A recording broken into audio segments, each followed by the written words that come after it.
Hey, what is up, everyone? This is your girl, Martha D. Staub, owner of MDMC Entertainment, and today I have a very special guest. I was a little bit of fangirling here for a minute. I absolutely love the train of thought this man speaks into his motivational speaking. On top of that, he's a really fantastic actor. I actually found some voice clips on the site, and I'm just really excited to meet him and sit down and talk to him. So please welcome Greg Ward. How are you? I'm really good, thank you, Martha. Very well indeed. Great to be here. Yeah, I did some internet sleuthing of myself and ran into this whole set of clips, I guess you did, of commercials, and then there was singing, and then I'm like, wait a minute, this man is theatrically trained. I'm like, oh, I'm really excited. I spent this afternoon just really diving into your work, so I love it. I think that's an object lesson, and be careful what you put online. Yeah. So, I mean, obviously you have a whole body of work, and mostly acting and voice acting. How did you get started into that? I started from the acting side of things as a kid. I think probably as most people did. So I really enjoyed being in shows through primary school, elementary school, Mm-hmm. and then rolling on from there into high school, where I again fell deeper in love with it. I was the only boy in a group of 30 girls in Mm-hmm. my drama class in high school, which was challenging as a 13-year-old boy. Yeah. And to be honest, I was peer pressured into jumping out of that and going and playing soccer Mm-hmm. instead. Which became a continuing theme, because I never really focused on the acting. Yeah. Decided that that's what I was going to do until my late 20s. So it was really that process of really coming to know myself and to know what I wanted to do. But I always had this thing about, you've got to have a real job, Mm-hmm. right? Got to have a real job. And so that's what I did. I went out and had a number of real jobs. But at the same time, I was playing in bands. Taught myself to play guitar when I was 15. Had a 3-night-a-week residency by the age of 16 with a band. I was making about triple what I was making in my day job. Wow. I dropped out of school when I was 16 and a half. Mm-hmm. So music has always been a really big part of what I do and how I do it. Mm-hmm. But I sort of gave the acting side of things away I really didn't focus on it for quite a number of years. When I traveled, I was all over Europe, ended up being signed to a band in the UK with a recording company, and then returned to New Zealand after that. And from there, really started going, you know what, I think I'd really want to be a performer. Yeah. That's really what I want to do. So that was the process of training from there. I have to commend you. I have 12 years of ballet training, about 8 years worth of jazz training, and I totally wanted to be a performer. And my parents said no. They're like, go get a real job. Yeah. And so I commend anyone that has started off in the performing side. Again, I have a friend very similar to you. He was the only boy in the ballet class. I'm still friends with him to this day. That definitely can take that love of performing and turn it into something amazing. So my hat's off to you. Oh, thank you. Yeah. And you're located in Auckland, correct? In New Zealand? I am, yes. Mm-hmm. Auckland, New Zealand. Yeah. Down here at the bottom end of the world, hiding away from COVID as much as we can. You know, congratulations. I've actually talked to quite a few actors from the New Zealand area that have you guys have defied the odds. We have not.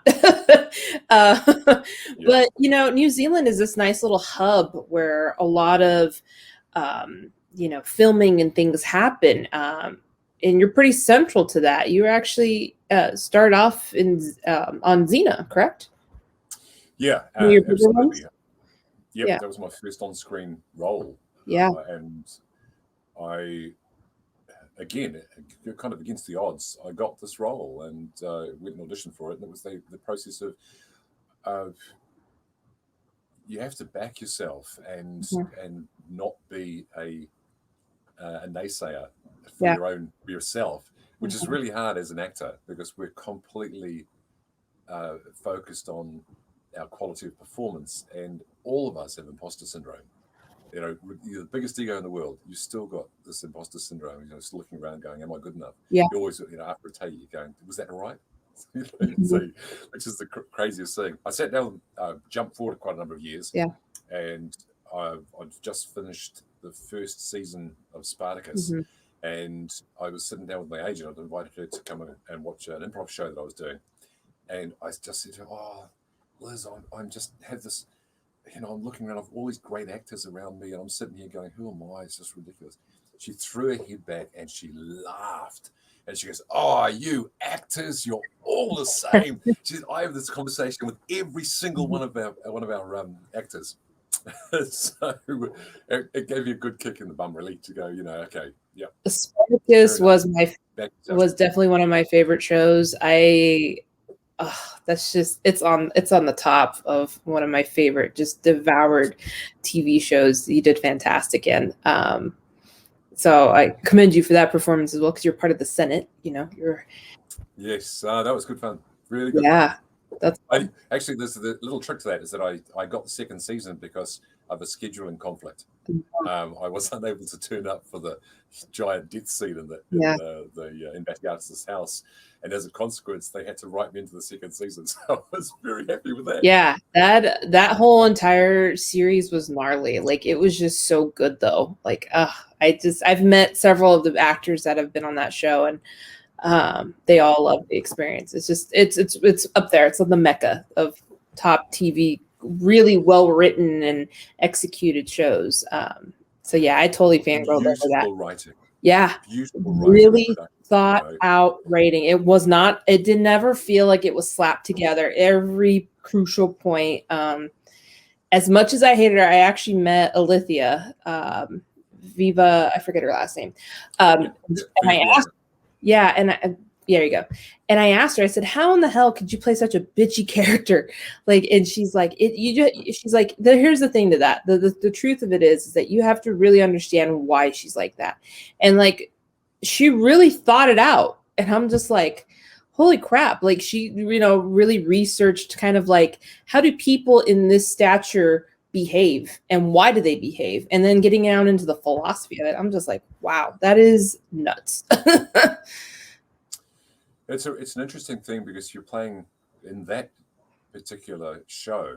Mm-hmm. You're playing we're all playing a set of characters that we kind of know historically, right? And it's kind of easy to be just that, be historic and play this as if it's a historical role, but they're real people. As any character in any show, you are real people, and you are experiencing your own needs and wants, and you have to get them from the set of circumstances and situations you find yourself in. And to be fair, the beautiful thing about that production was a lot of it was done for you once you hit the set. So in the build up to the characters, obviously you're doing some pre-show preparation. But like anything, you get in there and you're in the set, and the set is real. I mean, it's just an incredibly realistic set. The makeup's realistic, the feel, the whole kind of like a subdued atmosphere on set as well, as we're going for these scenes and shots. And you cannot help but be in during that time. You are absolutely in these scenes. They're beautifully done. Yeah. Fantastic work. It deserves more love. It deserves all the awards. Everything. It should have just been picked up, and just the Stars Channel should have just continued it on. It would have been really. I kind of go back and forth on that. I was like, could you have gotten any further into another season? But is it this short? Kind of like Battlestar Galactica. It was 4 seasons. It was enough. I don't think it could have gone any further. Because I'm kind of with Spartacus. I feel the same. It's like, we could have definitely talked about other things, but, maybe it would be overkill at the same time. Maybe it was just poetically done just right. Yeah. And the challenge is you're essentially going to be telling the same story each time. So it's a bit of a challenge in that respect. But, as an actor, you want to grab something and hang on to it and write it for as long as that's possible. Yeah. It's a really challenging field to be in, and as a consequence, it's one of those challenging things is that you've got to be a got to be a jack of all trades, but you've got to be a master of all trades as well, Mhm. realistically. Particularly here, down at the bottom of the world, Yeah. where Well, there is certainly opportunity, but yeah, you've got to be exactly. You have, and it's kind of weird. It's like the plethora of opportunities come down to New Zealand, and I understand the economics as to why that is, but you've graced the screen, and you've also voiced. Which one do you prefer better?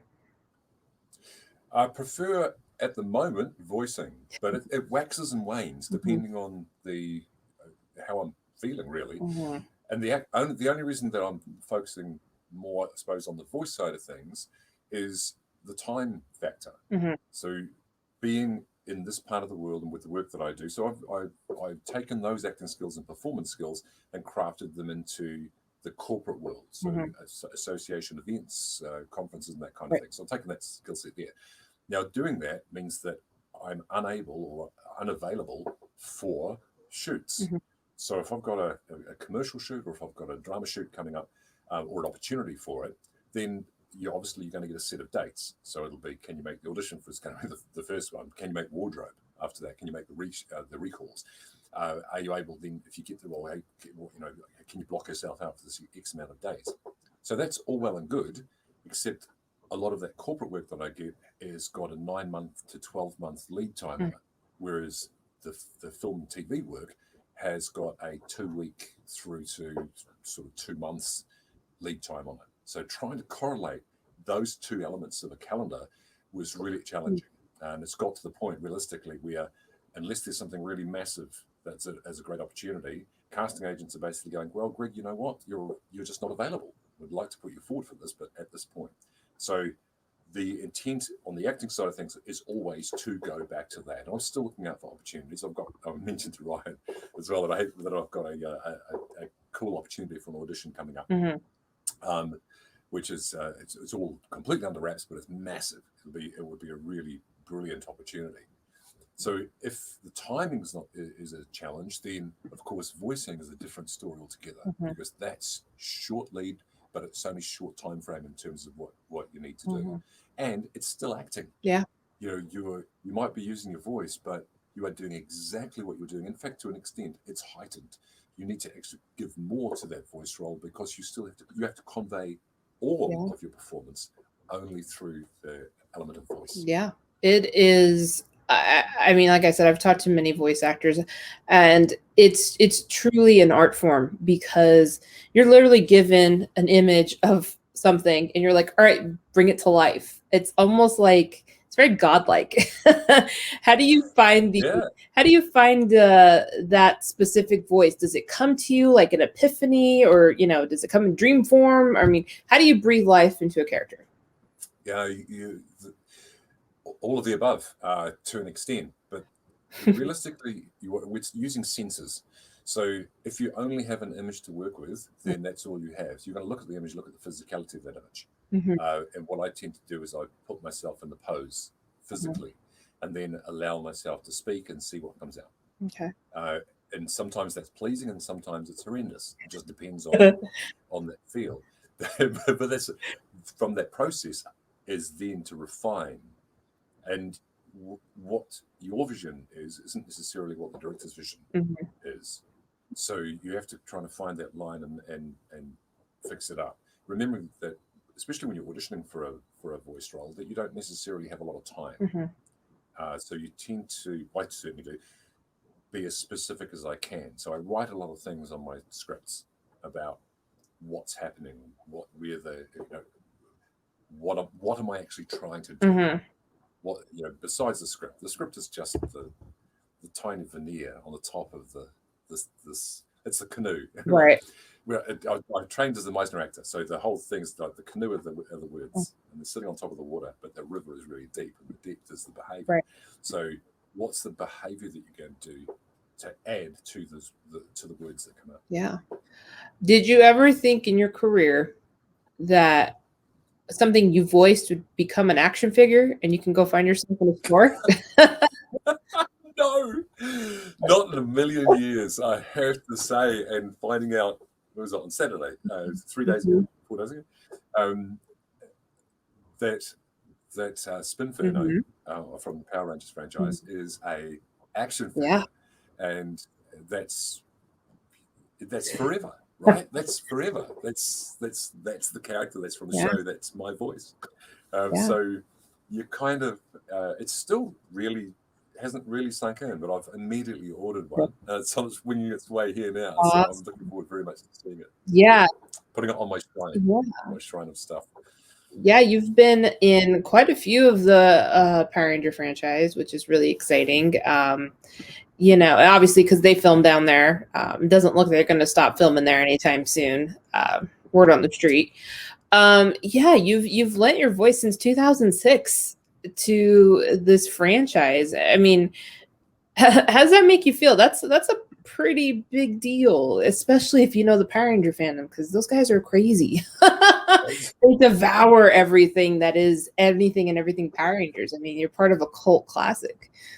It's it's kind of an interesting thought process as an actor, particularly when from a voice standpoint, right? So, and I've been cast as an actor in Power Rangers as well. In fact, the unfortunate thing was that the time I was cast in it, which is a lovely little role, again, I had another scheduling conflict. And it was the first in my career ever that I'd had this conflict, and I couldn't resolve it, and I had to step away from the role. So that was gutting.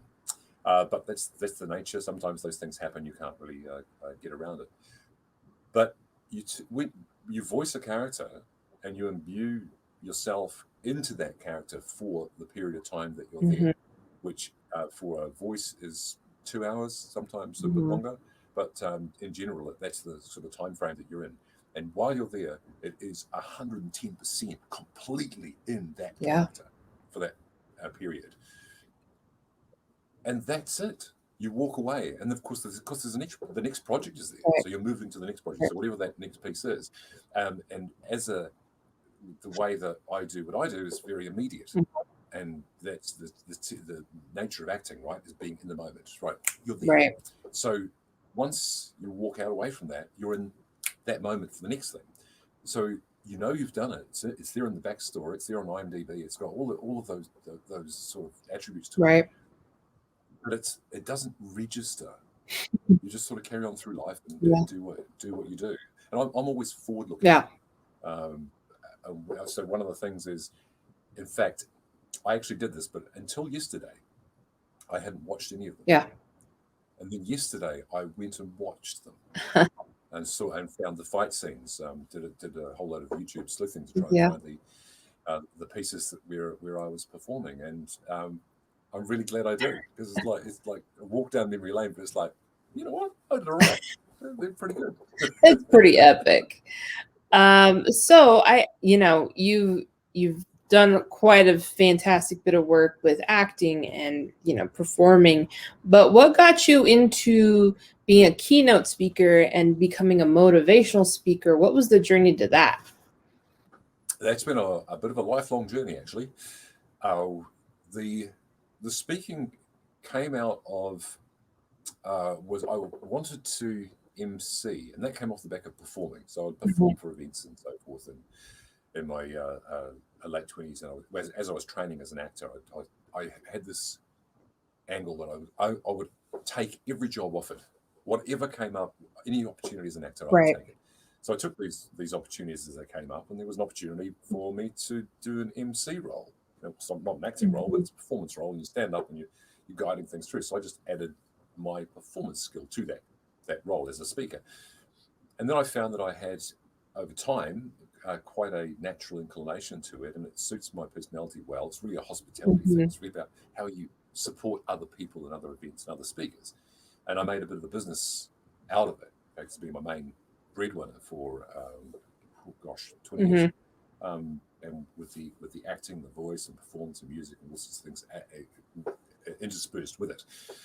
The speaking side of things only really started to come out about 2 years ago, and that came out of, I suppose, one of the challenges in this game. A lot of us as actors are affected by mental illness and mental challenges, and so I've got, within my lifetime, I've had extremely high highs and very low lows, substance abuse in terms of alcohol and just not necessarily the easiest ride. Would probably be the best way to put it. Yeah.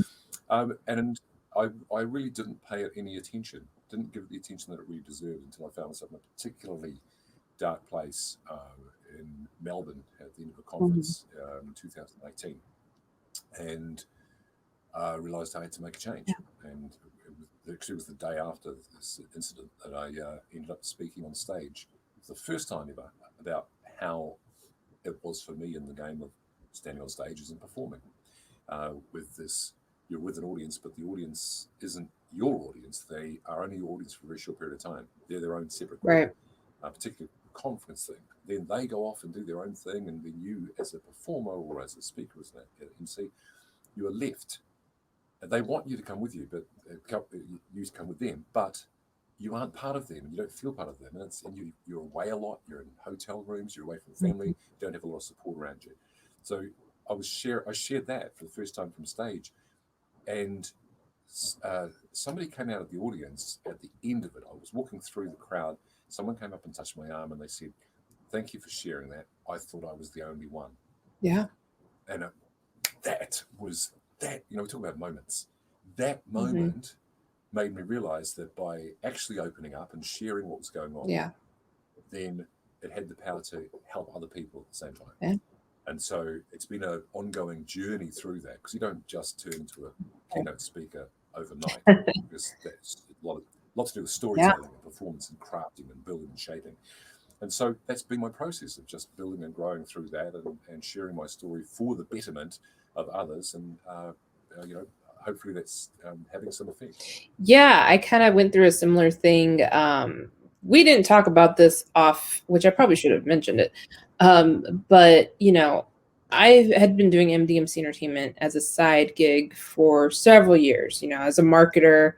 I had a full-time job, and then I just did this on the side and kind of got looped into the Power Ranger world and then into other things. And, it wasn't until, I was unexpectedly let go that a lot of people were like, go start your business. And I'm like, I can't.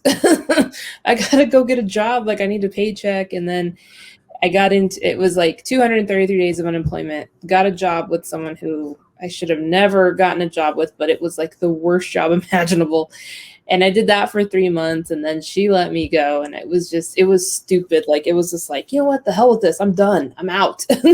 I'm never working for anyone ever again. And I think I spent the first year completely just was able to bring in enough money to take care of the rent, the bills, the food, everything. And then, my second year, this is my second year full time now that we're business doubled. And, that kind of thing has kind of, one of the reasons why we spawned off and made this show was because we have seen people make those mistakes and in business and people are dumb sometimes when they get into business and they do stupid things. And I've got those great stories to be like, don't do this, here, do this instead. And so, and I've kind of shared that story of like, I was down and out, and, I try to give that back. And it's so funny because I've been doing this show for almost 6 months now, and people have said, I listen to this show constantly. You have such great advice. Thank you for telling your story. I think, to me, that's nuts. I didn't realize, and you've been doing this way longer. I didn't realize that, people actually do listen, and they are taking note, and they are, sympathetic, and they also are thankful that someone's willing to say, hey, you know what, this sucked, this happened, and this is how I survived. And so my hat's off to you for that, because you do this professionally. You probably sit in front of, well, not right now, but in front of auditoriums of people changing lives, and you don't know the effect of that until that happens. Yeah, look, I take my hat off to you too. It's not easy, and hard. And as you're speaking, I can hear that kind of similar kind of feel, which is, how can I share my experience for the betterment of someone else, so that potentially they don't have to go through that similar kind of process. And we talk about business. Business is, you can be really good at a skill, Mhm. but that doesn't make you good at business. It doesn't make you good at running a business and using that skill. And I did this right at the beginning of my business career. I was working in IT, so I had a background as a IT tech, Microsoft certified, all that kind of thing. And I went out on my own because I wanted to be a performer, and I thought I'd transition and do a little bit of this IT on the side, and etc. As I built up this performance career. Yeah. And that was all well and good, and I did. I transitioned. I managed to get a touring show, and it was brilliant. Yeah. However, what I didn't know was how to run a business. Mhm. So all the money that came in, well, I just spent that. That was just wonderful. Let's just spend that. Don't worry about tax. What's that? Don't worry about taxes. Don't worry. Yeah. Anyway, so years went by, and eventually I get a number of calls from what's here in New Zealand's the IRD, which is IRS, and eventually one of them said, "Okay, well, we're going to bankrupt you. We'd rather bankrupt you than have you in business. Whoa. Not paying tax." So you can imagine, that situations. Talk about a trigger moment from a crisis standpoint. But it also forced me to actually do something about it. And what they said to me was like, "Okay, we'll go and find some money to pay us back." And I said, "Well, I don't have any. We don't have any. The money I was making wasn't enough." Yeah. They said, "Oh, go and get a loan." And so they told me specifically to go off to, go to friends, to the bank, to the family, and all sorts of things. And I did.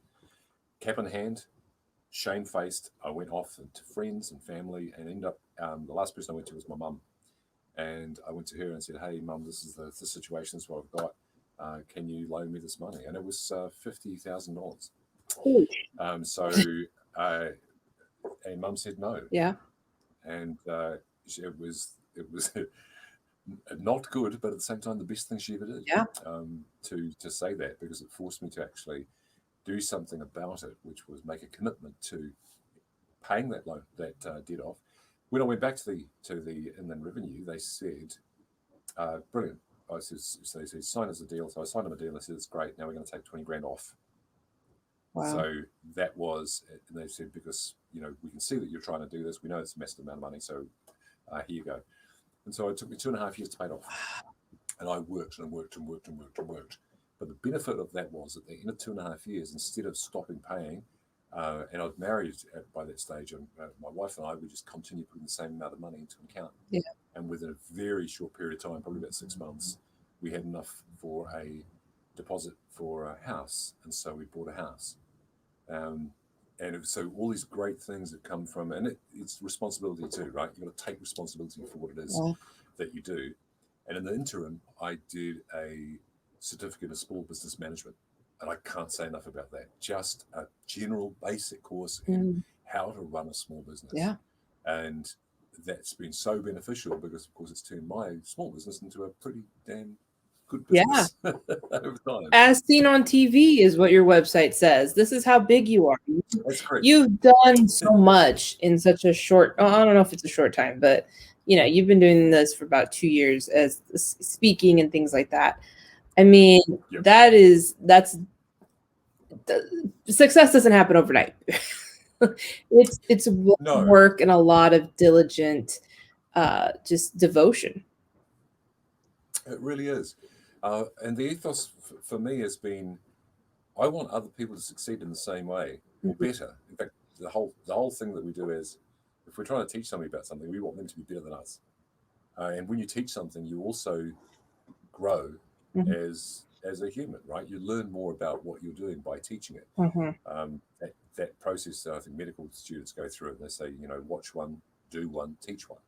In terms of operations and so forth. And the same should apply in terms of the business side of things that we do. And if you are altruistic and you are thinking about how you can support others, then I have a lovely line, 2 lines actually. One of them is this. It's not my quote, and I can't recall who said it, but it's, none of us is as smart as all of us. And so if you want the collective wisdom of the people around you, you've got to hang out with like-minded people. Generally, I say, I want to be the worst person in the room. I don't want to be the best person in the room. I can't learn anything from that room, or I'll learn very little from that room. So I want to be the worst person in the room so I can look around and go, "Wow, you're doing what? How can I be that?" And the other one is, a rising tide lifts all ships. And so from a competition standpoint, you don't have to go and beat everybody. Right. Grow the show, as another colleague of mine says. Grow the show, grow the size of the pot, so that everybody's share is better. So that's really the two sort of ethos that I have, and through that, I'm now the president of the Professional Speakers Association in New Zealand. So that's a position that I really love doing, because it's really about leading our industry and going, okay, how can we grow? How can we make it bigger? How can we do better for everybody? And that is a smart person to have leading. Most leaders just, it's a double-edged sword. Some leaders just want it for themselves, but you actually care about everyone that's in that pot. So that's amazing. Yeah. So now with COVID, I know that, New Zealand is playing by different rules because you guys are smart. Are you currently, speaking at public events now, or is this still strictly online? I mean, how's COVID kind of messed with your business? COVID basically, for everyone, it killed the business. So 15th of March last year, I returned from a convention that was in Australia, which is the Professional Speakers Association convention. Arrived back in the country, spent 2 weeks in quarantine because we'd just gone into a lockdown at that point there. Within 2 weeks, lost every single piece of business for 2020. Everything. Every conference, anything that had that live element. But I'd had the precursor to that, and I'd gone virtual. I'd already had this sort of plans, and in that 2-week period, I built a virtual studio here, and very swiftly began working as a virtual MC and virtual speaker from this space here, and I've continued to go down that track to the point where I now produce live 30-minute television style internet shows, which is really, for me, I think is the biggest focus for me over the next 2 years. I don't see COVID going away for at least a year and a half, in the way that we will continue the process of stopping business and locking down. We're in a lockdown right now. On Sunday night, we had word from the government to say, hey, we've got some cases are out in the community. And so we've done so well, like nothing in the community, right? Zero. We've got about 40-odd cases at the border. So people come in, they go into quarantine, they stay there for 12 days and tested throughout the process. And only after that will be released into the public. The problem with that is that we've got these new strains, and it appears on the face of it, anecdotally, that the strains are taking 12 to 15 days to incubate, not up to 12 days. And so people have been released who are asymptomatic but actually still have it. Very, very small instances. However, this last lockdown that's just happened, we don't know where it's come from. It's the UK variant, but they haven't been able to trace the genomic sequence. Wow. And we think about this in the world sense, right? We're chasing 1 and 2 people out of a country of 5 million to try and keep this status quo. So if we look at that across the world, we are in such a better position. But for businesses, particularly hospitality, retail, events, the moment you're going into lockdown, I've got so many colleagues who've lost their businesses through this process, who have just disappeared from the industry. They're spreading out into whatever they can get. Basically losing the farm in the process. I've been fortunate. I'm small. I've got the ability to be agile. I don't have staff. I employ contractors, but I don't have specifically staff or that. So you do what you can, and we've been able to find this niche in the internet side of things. And we have got live work coming up. That is lined up, but that depends whether or not we're going to be in a lockdown. Again, I had a colleague who had an event this week, Monday, Tuesday, and Wednesday. Everyone's a bit pragmatic about it. We have to just go, that's what it is. That's our playing field. Think forward. What's our next? I mean, some people and some businesses have been able to adjust, and they've shown that tenacity to be like, this isn't going to take us down. This is what we're going to do.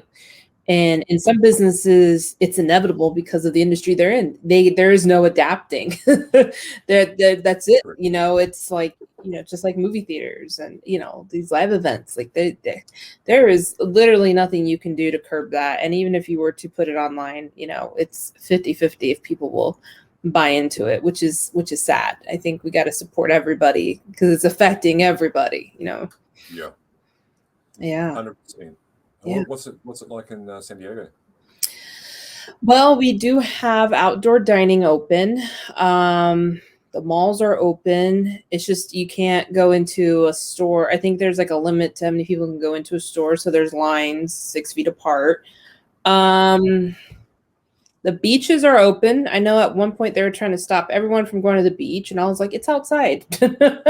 Like that's, and then they said, okay, you can go to the beach, but you got to keep walking.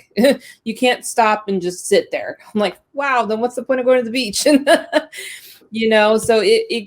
so now it's just completely open. I mean, we have masks on all the time. I've never seen um anyone defying that. I am from New Mexico, and so I actually went home for Christmas, and I had the mask on and everything, and that's more of a conservative area, so no Yes. one was wearing masks. I'm like, this is why you guys are stupid. It's like, put a mask on. Like, it was just mind-boggling to me, and people were giving me dirty looks. I'm like, no, this is why you guys are in the red. My poor mother, she was by herself. She's a little bit up there in age, and so I worry about her. So I didn't want her to be alone for Christmas. So I drove. I didn't fly. I haven't gone on a plane yet. I'm supposed to here in a couple weeks. So for a show. Florida is doing shows. The governor in Florida doesn't care. They've lifted all mandates. Everyone can do whatever they want because Florida is completely open. And I'm not sure what the case count is there, but some people are just gung ho. They're like, we're gonna fight this through. Some people don't care anymore. Some people are just like, we're over it. And I said, this is why people are looking at us in mass confusion. We're supposed to be the leader of the world here, and we look awful. We're a mess. It's from an outsider standpoint. You're dead right. There's this level of confusion. You look at it from from a federal standpoint, right? You want a federal response, not a specific state response, and that you're cohesive across as a country. We are what we call a team of 5 million. Mm-hmm. This is how the messaging that we use, Mm-hmm. right from the head of government all the way down. Yeah. We're a team of 5 million, and it's the job of everybody as a team member to ensure that we're doing the job that we do, regardless of our political persuasion as well. Yeah. I mean, you can't, and there's some of the challenges that I know from within the United States is the distrust of science and so forth. So we have here, it's like, well, here's the science. Let's just follow practical common sense. Well, we recently had a leader that didn't believe any of this was happening. So now we're in good hands. So I am very optimistic for our future. Yeah, things are a lot better nowadays. It's less chaotic. I just feel like I said anyone can take shots at us right now. No one would do anything. We're just, yeah. I have to say the level of tension for me has dropped dramatically because I no longer am compelled to put the phrase Trump news into my phone every morning. Yeah. Every morning, 4 years. It's like Star Trek, damage report every day. That's what it was like every day for the past 4 years. And, just recently for myself, I mean, not to get too political, but it was like a weight of, the weight was off and we could actually breathe again. And I could sense across everyone that it was a good sigh of relief. So almost being like in a very abusive relationship with somebody. That's what that felt like. It was just, the tension was it was unreal. And it was just, so we're good now. So hopefully we're very optimistic for the future. We'll see what happens. Yes, well, I'm very optimistic for the United States as a whole, right? Because the whole thing is that everyone is a human being. Every single person, we're all the same. Yeah. It's just this challenge of ideology and ultimately you want your country to succeed. Nobody is going, I want my country to not succeed. That's just not what's happening. Yeah. You've just got very different ways of looking at it. And so it's interesting. It's easy from an outsider's perspective to be able to look at it and label things. But I'm certain that it is not that simple. Yeah. With you are, from a history standpoint, it's the whole of the country is not populated by the same people. Yeah. And that's challenge, right? Is that everyone comes from with a different background, a different political process. So it's not for us externally to judge, but exactly, the whole thing is really about support as well. It's like, okay, so how can we demonstrate things in the world work? And can somebody pick up what we're doing? Well, we're very fortunate. We do have vaccinations going through. I think it was reported this morning 30 million people have been vaccinated, so that's good. So yeah, there's a plan in place. There's I think 21 will be where we all vaccinate, and then 22 hopefully we celebrate and move on. So now we get why the Roaring 20s happened. Yes. After the Spanish flu. Now I know why everyone was partying in the 20s. It resonates well now. Yeah, it certainly does. And I think I'm looking forward to 2022 realistically, and then we can just go cool. We'd planned to be in New York. I was going to be in New York at the end of last year. My family and I were going to go to this great New York experience, Times Square for New Year's, that kind of thing. Oh yeah. Of course, that's 2 to 3 years away at least. Oh yeah. Yeah, I have my New York team out there. They do a lot of outreach for my company, and we've gotten quite a few clients out in the New York area. And so they kept me updated. They're like, everything's shut down, And then it's funny because they're like, so when are you coming out here? I was like, there's nothing to do. I'm not going to New York just to hang out at your house. Like, I want to go see things. And everything shut down. Broadway shut down. I feel so bad for the Broadway performers right now. They've been in the dark for almost a year now. It's incredibly saddening to see how crippling this is, and it's just we're just hoping for salvation at some point. Yeah. So Greg, I know I did not ask you to do this prior to our interview, but do you have any encouraging words of wisdom from your awesomeness of motivational speaking that you can give to the viewers today, those future entrepreneurs, those people that are just looking for their start and their motivation to get out there and pursue it? Get something up your sleeve, something small. It doesn't have to be massive. I think one of the challenges that we have, and this took me a long time to work out, is who you are, and that's probably I mentioned this, I think, to Ryan as well. We were talking about three elements. You need to know who you are. You need to know who your audience is, and you need to know what your value is. What is your value? And value is not necessarily monetary. What is the value that you bring to that audience? And it's not, I talk about audiences, but that could be your client base, your customer base. It doesn't matter. We are in the business of show business. That's the ultimately is the key. No matter what area you are. Ray Kroc from McDonald's said, we're not in the hamburger business. We're in the show business. It's really about that thing. So I have this thing that I do, which is this, and say, this is the business of show business. That's the show, right? Everything else is the business. So that's the piece where you concentrate on. You've got a skill set, the great, and you'll be able to do what it is that you do. You've got to learn all the other aspects of the back end of running a business to be effective at that show piece. And perhaps maybe that you aren't necessarily the best person to do all of that back piece as well. Maybe you're the best person at the show, or maybe you're not the best person at the show end. So maybe it's looking at how you approach your customer base or your audience.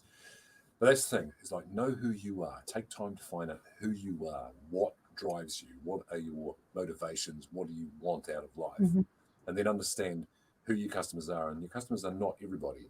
That's usually the starting point. It's like, who are you going to sell to? I'm going to sell to everybody. I've got a product. I've got a service, whatever it is. It's like, well, no. It's like the tighter you make that niche, the easier it is to be able to target what you do to a particular customer base. So you've got to target it down. So if you're in the conference game, so I'm going to speak to conferences. Well, there's millions of them. Okay, I'm going to speak to association conferences. All right. Oh, that's much better. Okay, so now we've got a targeted group of people. Okay, I'm going to go speak to engineering conferences in that sector. Okay, I'm only going to talk to heavy engineering. I'm going to talk to mining engineers. I'm going to talk to mining engineers who have rock plants.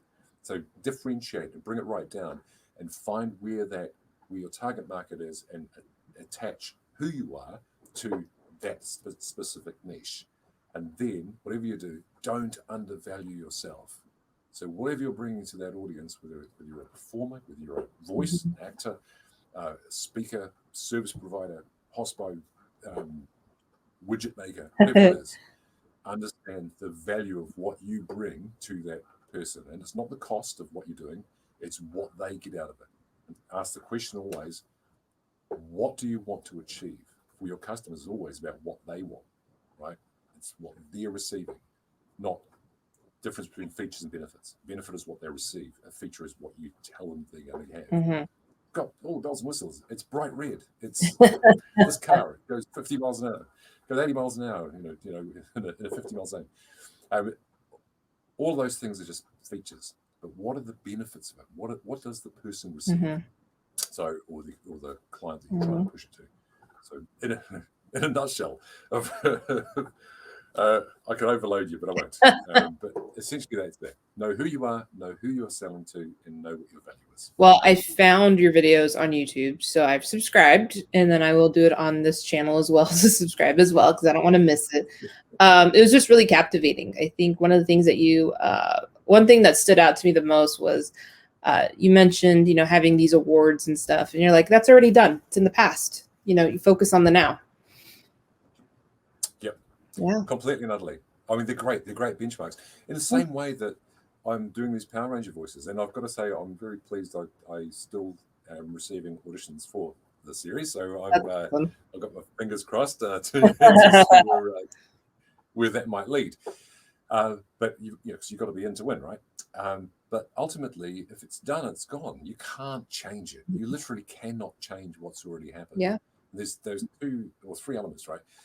Is if you are living in the past, you often find yourself in a depression state, right? You're dwelling on things that happened before. If you're worried about what might happen in the future, there's an anxiety state. You're living in the future.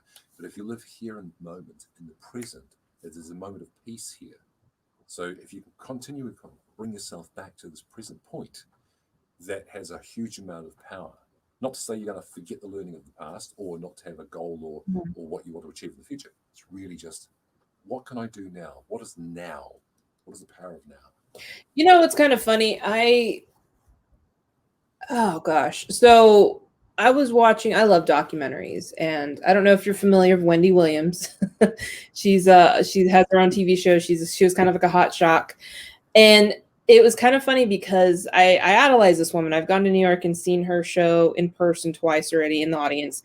But when she did her documentary, her and I have very similar backgrounds. And ever since I saw that documentary, it is myself that's put me back into that past of like, I'm starting to see that I'm dwelling too much on the past of how much hurt happened up to this point.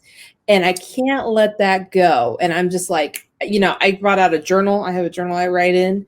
And I'm just like, I need to I've been trying to mentally dump this so I can stop thinking about that. Do you have any advice? I don't know, this might be like therapy now, but do you have advice for people that are holding on to stupid stuff in the past they just need to let go? Because I'm a really big grudge holder and I need to stop that. I know that's one of my flaws. What do you tell people that are similarly in the same boat I'm in? That's a hard question, because it's always going to come down to the individual. And what I always say whenever I'm standing on stages is that I'm not a psychologist, I'm not a therapist, I'm not a psychiatrist, I'm not medically trained. I have no actual technical background in this, just my own life experiences I'm going through.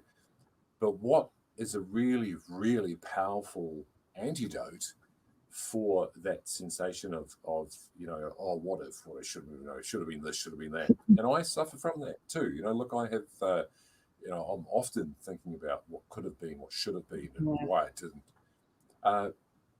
But if you ground yourself in now, and there is a technique, and it's 5 things, which is, I can't remember off the top of my head, but it's 5. I think it's 5 things you can see. So immediately look and name 5 things that you can see where you are, and then 4 things you can touch. So reach out and find 4 things you can touch. 3 things that you can hear. Sorry, and then 2 things you can smell, and 1 thing you can taste. So though that little exercise of going from 5, 4, 3, 2, 1 brings you back down to the ground, but it also anchors you in the present, right? Because if you're looking at those 5 things that you can see, you have to look at them and you have to identify them and see them and say the name of what you can see. And each one as it rolls down. So each time you're doing that, it's an anti-anxiety technique, but it's also a really good ground. Oh, we lost you there for a minute. Yes, I lost you. Oh my God. Okay, I'm so sorry. So, you said right when you do these 5 things and then go.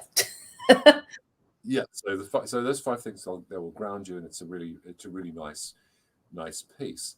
But the overall piece is gratitude.